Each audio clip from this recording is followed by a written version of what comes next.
Hello guys, so today we'll be considering the topic sub-leases and specifically who has the right to renew in sub-leases under Nigerian property law practice. So we'll begin by defining what a sub-lease is. Now, a lease is similar to a tenancy.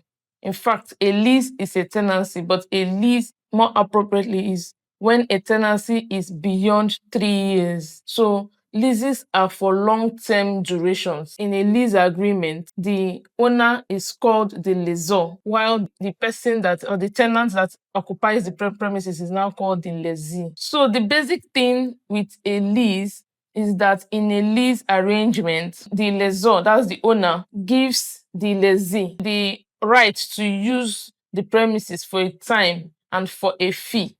So there's money involved. What the person is paying for, the owner now leaves the property for the person that has paid, that's the lessee, to occupy the premises for a time that they have both agreed. Now, a sublease, which we are talking about today, is now where that initial tenant, that initial lessee, now also sublets the premises to another tenant. So where there's now a second tenant that is occupying the premises, not from the original landlord or the original lessor, but now this second tenant is occupying the premises from the first tenant. In this case, a sublease is created. But you will note that in this sublease, what this sublease is creating is a residue of the initial term. So let's say the initial lease agreement, it was for 20 years, and that first tenant or lessee has occupied 5 years out of the 20 years,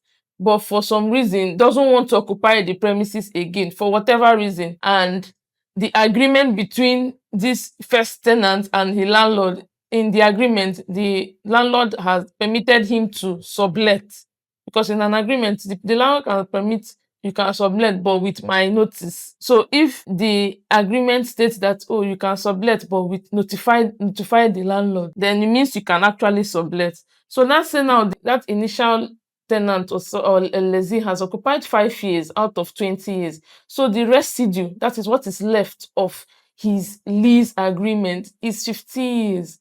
So anything he's creating, any other relationship he's creating, that is in the sublease, the only thing he can transfer is the remaining 15 years. So now, in this sublease that is created, he is like the landlord, but in actual legal term, he is actually the sub-lessor, while the person he has subleased the apartment or the premises to is the sub-lessee. And let's assume that this second tenant, now this sub-lessee, now further sublets the premises again. It's now called a sub-sublease.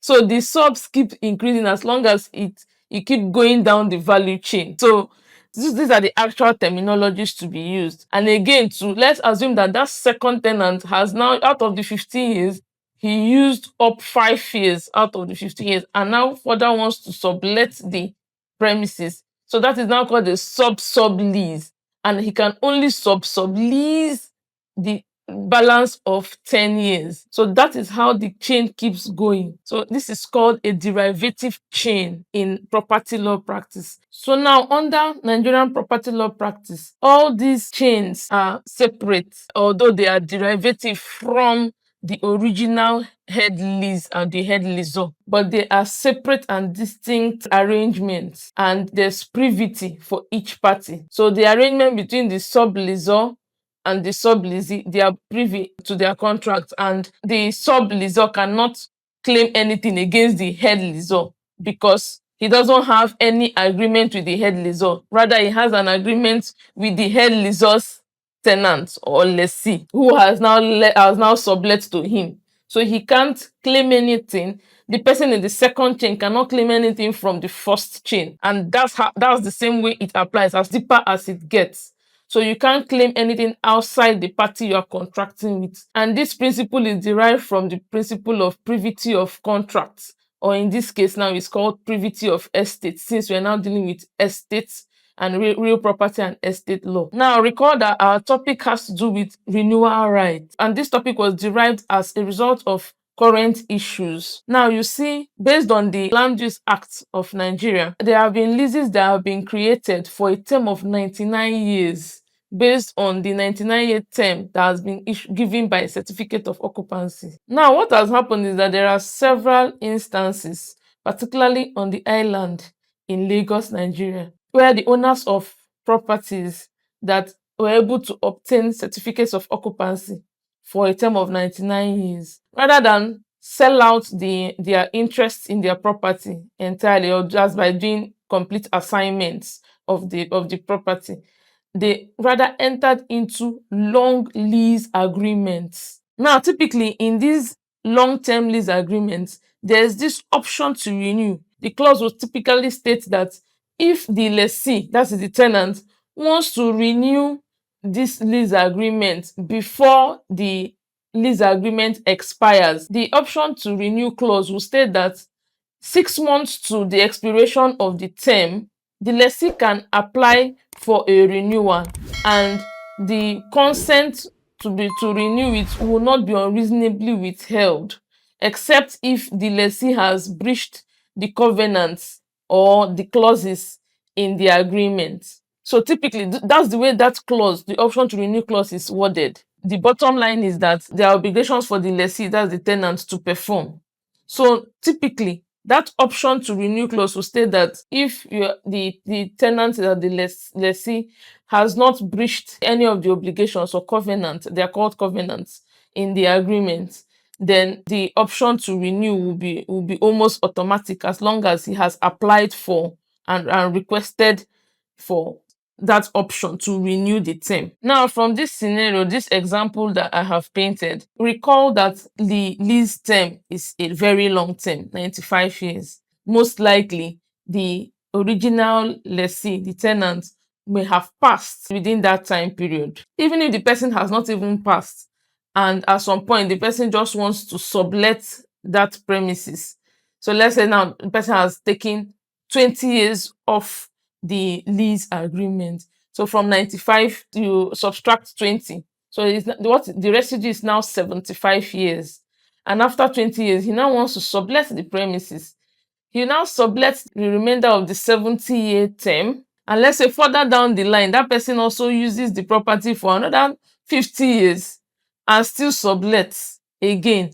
Now, at some instance, finally, the tenure will definitely elapse. Now, the question is, who will now renew the lease? Now, recall, like I said earlier, that you cannot make any application or any claim against the party that you did not contract with. That is the privity of contract, or in this case, it is the privity of estate. So the option to renew is a personal contractual right, and it is personal to the original tenant, the original lessee, because it is that lessee that has that obligation to renew from the original owner. But like I said earlier, the person may have been no more, most likely, because time has passed. Now, basically, and in strict legal terms, no other person can make the application to renew that tenancy apart from the original lessee. That is strictly speaking, because you can't give what you don't have. So in this case, the other interests that were created, the sub-interests that were created, they don't have the power because they're not the original owners of the property. So to make this easier, so let's use the initial lease that was created by the owner of the property is 20 years, but there are still three levels, there are still three chains. In this 20-year lease period, the first and original lessee, the tenant, used only 5 years and sublet 15 years to the people that's the person on the second level of our chain. And that person on the second level of the chain used up 5 years and now further sublet the residue of 10 years to the person on the third level of this chain. So now, after the expiration of the 10 years, but the person in occupancy of the premises is the third person on our chain. Now, he now wants to renew the premises. He cannot go directly to the owner of the property. He cannot go to the landlord, the original landlord, because he doesn't have any contract with the landlord. The only person legally that can apply for the option to renew is the original lessee, who may not be interested. So you see that the basic principle is that you can't give what you don't have. So the second person on the chain that further sublets to that third person on the chain cannot exercise the option to renew because it's not the original landlord. So you see how the chain works.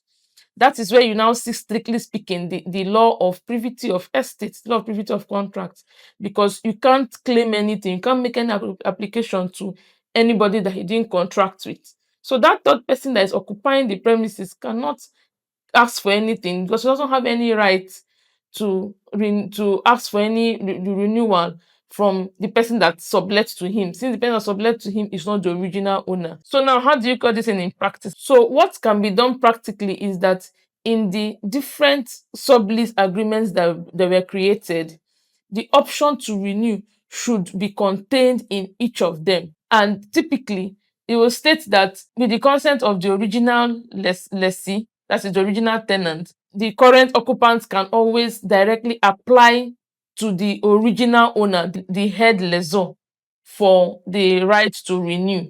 So this is the very practical way to ensure that the current occupant does not suffer from the inability to request for a right of renewal. So you see that in this instance, it's not done behind the original lessee. It's not done without his approval. That is the important thing. Since it is the original lessee, the original tenant, that has that right to exercise the right to renew, and that is the way to cure this issue of who will renew. So let's assume now, in this example that I've given, this person in the second level did not occupy the premises till the tenure expired. Rather, he used only 5 years out of the 15 years that was given to him. Remember, I said that in this example it was 20 years. The original person used 5 years, transferred 15 to the second person. The second person used 5 years and transferred 10 to the third person. So now, in this instance, the second person now transferred to the third person and transferred 10 years. So in that agreement with the third person, he will also give that third person the right to empower the third person to apply to the head lessor for this option to renew if the tenure expires while the third person is in occupation.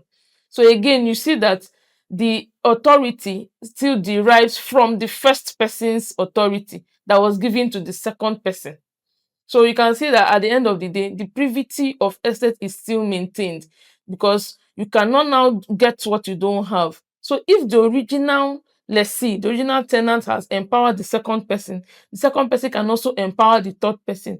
And so, as it's only at this instance that the third person can now apply to the head lessor, the owner, for this option to renew if the tenure expires while the person is in occupation and the person still wants to retain the occupation of that premises. So the bottom line is, if none of these precautionary measures or steps were taken, it means that the only person that can apply for a renewal of the lease is that original lessee, the original tenant.